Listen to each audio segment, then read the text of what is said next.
5 লাখ টাকা দিয়া দিতেছি, 5 লাখ টাকা খালি টেকার টাকা। শেখ হাসিনা খালি আমার টাকা দিতেছে। আমি এখন কিতা হইছি দেখছো কারবার? তোমরা যে আমারে দোয়া কইরা দিয়ে এমপি বানাই লাইছো। এবং সবচেয়ে বড় কথা হইলো আমি প্রথমেই ধন্যবাদ জানাই এই স্কুল এইবার সবচেয়ে সোনারঘাটের মধ্যে ফার্স্ট হয়েছে। একটা হাততালি দিতাই না নি? ফার্স্ট হয়েছে। আমার কাছে কিতা চাও? হ্যাঁ না মুখ দিয়া দেখছো? হ্যাঁ মাঠ মাঠ মাঠটা ঠিক হইতো। আমার একটা জিনিস বুঝাও চাই, কত সুন্দর একটা স্কুল, এটার গোলবার অত বিশ্রী করে। এই গোলবার দেখিয়া যদি মানুষ আয় কইব না স্কুল থেকে নিতাম না বা চাকরি, এটার লেগে দায় হইল গিয়া স্কুলের কর্তৃপক্ষর। আচ্ছা আমি না মাঠের বেশি টাকা দিব, কিন্তু গোলবারটা দেখলো তুই মনে হয় যে এই গোল করণ দিত না। হ্যাঁ হইব নি মানছে? সোনারঘাট আর কোনো অসুন্দর কিচ্ছু থাকতো না, ময়লা পরিষ্কার হইব, গোলবার হইব। আমি তো কইছি সোনারঘাটের আকাশের মধ্যে বাক্যা উঠব।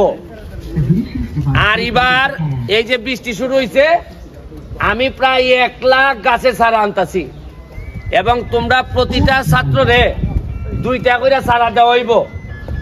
এই চারাটা 1 বছর পরে সবচেয়ে বড় হইব, যে বড় করতে পারবো এর 50,000 টাকা পুরস্কার দেওয়া হইব। কত দেওয়া হইব টাকা? কত টাকা দিয়ে কিতা করবা? আচ্ছা আমি তোমরার মাঠ ড্রেন সহ কত টাকার বরাদ্দ কিছু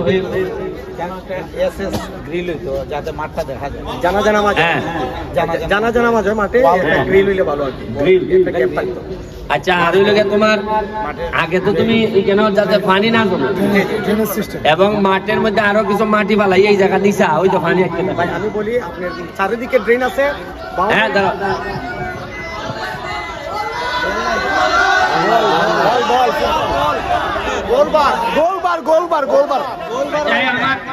গাড়ির পিছে 3টা বল আছে, দিয়া যাবো নগদে। গাড়ির পিছে 3টা বল আছে। আচ্ছা শুনো, আমি তোমরা মাঠের লেগিয়া মাঠটারে সুন্দর করবার লেগিয়া 5 লাখ টাকা দিয়া দিতেছি, 5 লাখ টাকা।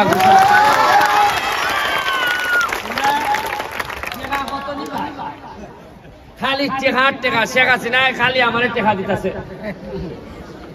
তোমরা শেখ হাসিনার লেগে দোয়া করবাই। উনি বাচ্চা থাকলে মেয়েদের, বিশেষ করে মেয়েদের অনেক শক্তি বাড়তেছে। আসো কিতা অসুবিধা তোমরা? হ্যাঁ আগের চিন্তা পাপ যে মেয়েরা দুর্বল, মেয়েরা বাড়তো না। উনকা মেয়ের হইলে বালা, কদিন পরে মেয়েরা আন্ডারে চাকরি করতেই পারে যদি বালা হইলে না বলো।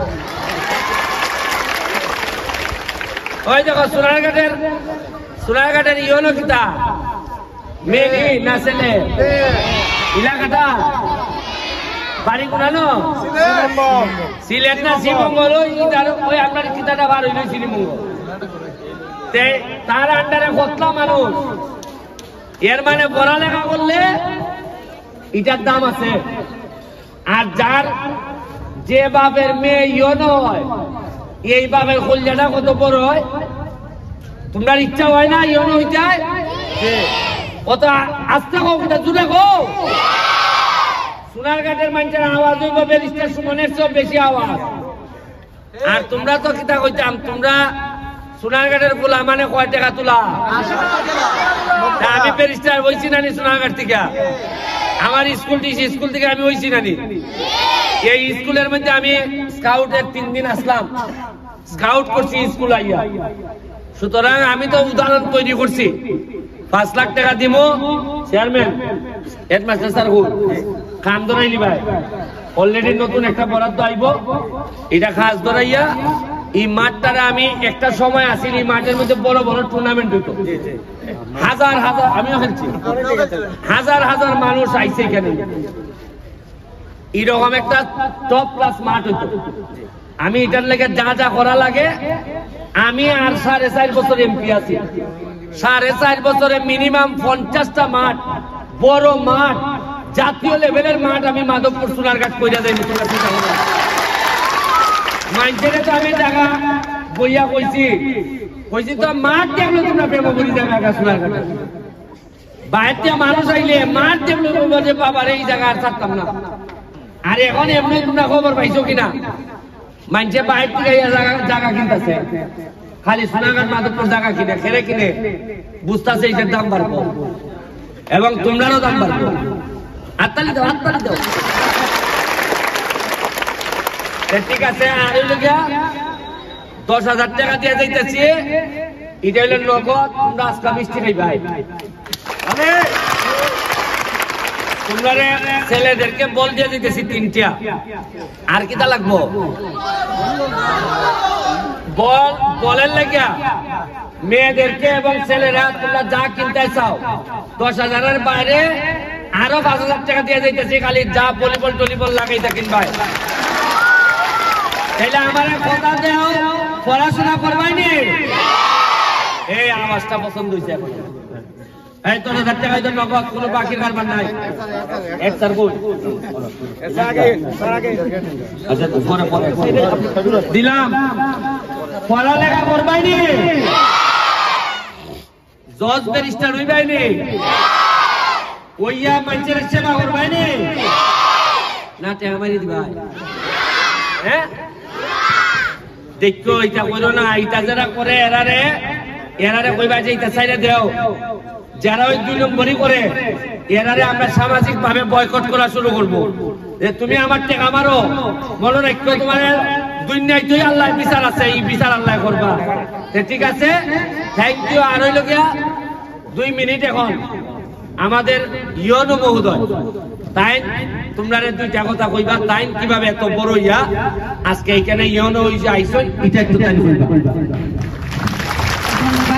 আসলে স্যারের কথা বলার পরে আর বলার কিছু নাই আমি এখানে দাঁড়িয়ে তোমাদেরকে দেখছিলাম বিশেষ করে মেয়েদেরকে আমার স্কুলের ড্রেসের সেম কালার ছিল আমার মনে হচ্ছে যে আমি তোমাদের মাঝে দাঁড়িয়ে আছি নিজেকে হারিয়ে ফেলেছি তোমাদের মাঝে এসে তো আমাদের গত সপ্তাহে একটা সংবর্ধনা অনুষ্ঠান ছিল হচ্ছে দেওরগাছি ইউনিয়ন পরিষদে সেখানে আমি বলেছিলাম আমি কিন্তু তোমাদের মাঝখান থেকে এসেছি এমন না যে আমি খুব বেশি সুবিধা পেয়েছি যেহেতু আমার বাড়ির পাশের উপজেলায় পাশাপাশি উপজেলা যেহেতু সবার সামাজিক অবস্থান কিংবা চাল চলন চলাফেরা সবই একই রকম আমি কিন্তু তোমাদের মতো পরিবার থেকে এসেছি শুধু হচ্ছে নিজের লক্ষ্যটা স্থির রাখতে হবে জানতে হবে যে আমি কোথায় যাব আমার পথটা কত দূর শুধু লক্ষ্য স্থির করে তোমরা এগিয়ে যাও ইনশাআল্লাহ সবাই আমার থেকে ভালো অবস্থানে যাবে সেই শুভকামনা থ্যাংক ইউ ঠিক আছে যাই আজকে আমি কিন্তু এখনো নাস্তা করছি না বল আছে দাও বল নেও গা হ্যাঁ